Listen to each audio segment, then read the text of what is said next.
ברוח הציטוטים של הנשיא סאדאת, אני הייתי רוצה לקראת הדובר האחרון בשורה עוד ציטוט אחד מנאום של סאדאת בפרלמנט המצרי, כשהוא הודיע בהפתעה על הביקור ההיסטורי, לקראת הביקור ההיסטורי בירושלים, והוא אמר בנאום מאוד מאוד ארוך, אני זוכרת כל מילה בו, הוא אמר אני רוצה מוכן לנסוע למקום הרחוק ביותר בעולם, אפילו לירושלים, כדי לשבור את המחסום הנפשי בין הישראלים לבין הצד השני. ואני מזכירה גם ראיון של המלך חוסיין המנוח ערב החתימה על הסכמי השלום, כשאמר יהיה לנו שלום מיוחד במינו. זה לא קרה. אנחנו לא מחפשים עכשיו את האשמים, אבל זה לא קרה, האופציה עדיין ישנה.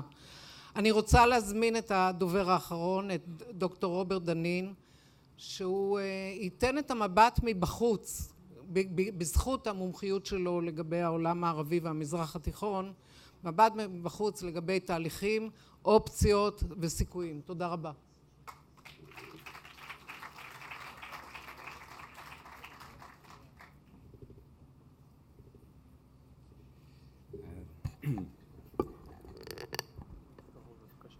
אבל אני לא יכול לקרוא אז. בסדר. Good morning and thank you. It's really an honor to be here again. I first spoke here at the Herzliya conference over 10 years ago. At that time I was a Deputy Assistant Secretary of State. I subsequently spoke here as the envoy, as the head of the Quartet office in Jerusalem.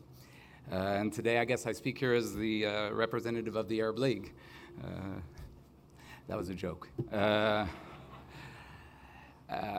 The reason I'm here with this distinguished group really is to talk about the prospects for regional peace and regional approaches.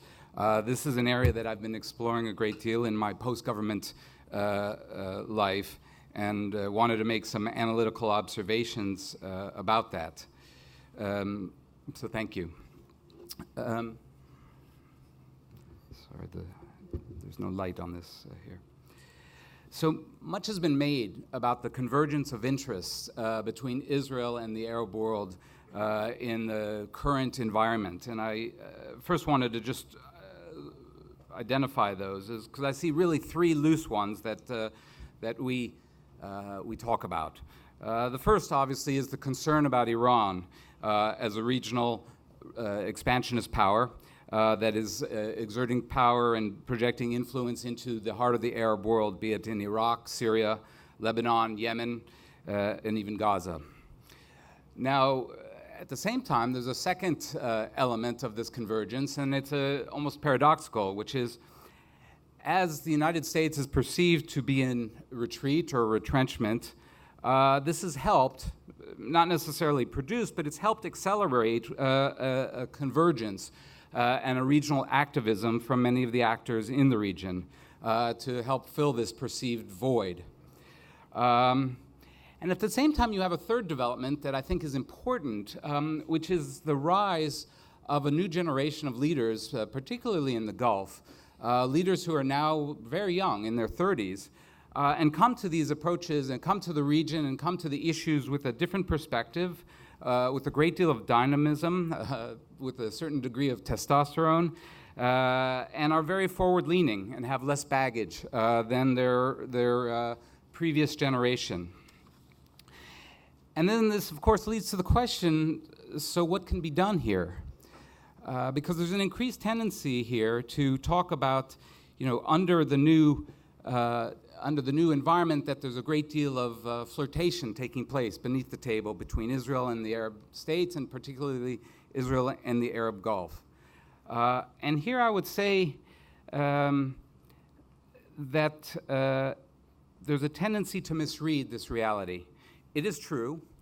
There are convergences, and there is an increased willingness for Arab states to be out in front, and we saw images of Prince Turki and other General Eshki and others talking to and speaking with Israeli leaders, and I've been part of those conversations over the years, both in private and in public, and clearly there is a great deal of exploration.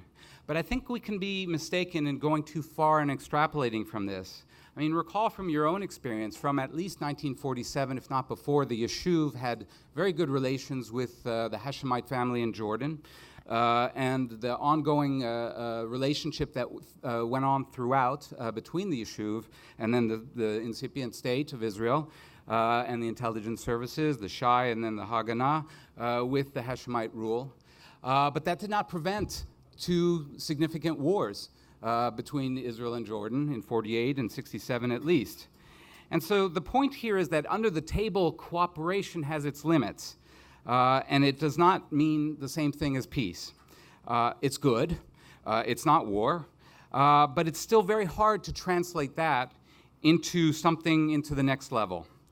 Dory Gold yesterday spoke about meeting with his counterpart and having identical talking points about the regional convergences. And I have no doubt that that's accurate. But it would be a misreading of the reality to suggest that it means, therefore, that the Palestinian issue has gone away. It just means that it is no longer a pressing priority in the way it has been traditionally. Now, there is room for a regional approach. There's no doubt about it. And I believe I just wanted to speak a bit about the Arab Peace Initiative because we had Prime Minister Netanyahu just last month, say some positive things about the Arab Peace Initiative. And so it is now once again on the table. I think there's some misunderstanding here, too. Look, in 2002, when the Arab Peace Initiative was first released, it was released in a wholly different context and in a wholly different way. And not surprisingly, it was not well received here.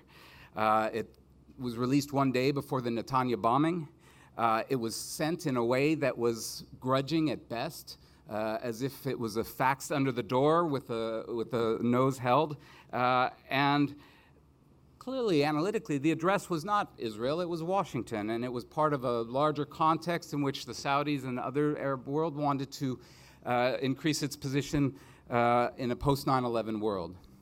But the reality is that the Arab Peace Initiative has endured, and it has evolved since then. And so we can relate to the 2002 Peace Initiative, but that's not what exists today, or it's not the only thing that exists today. In 2007, we had talk about the right of return, and the idea that what is being called upon here is a return to the Resolution 194 is no longer the case. What is being offered is a just and agreed upon agreement. כן, אבל תקף. לא, תקות. In 2013, and this is important, the Arab Peace Initiative was amended to reflect land swaps as well. And the point here is that this is not a take-it-or-leave-it document. And I just wanted to say just a few impressions based on my travels in the Gulf and talks.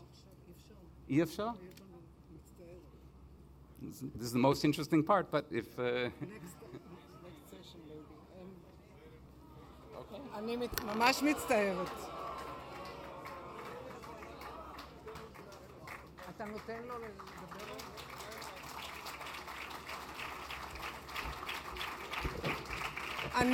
אני ממש מצטערת, וזה היה מאוד מעניין, אבל פה הלחץ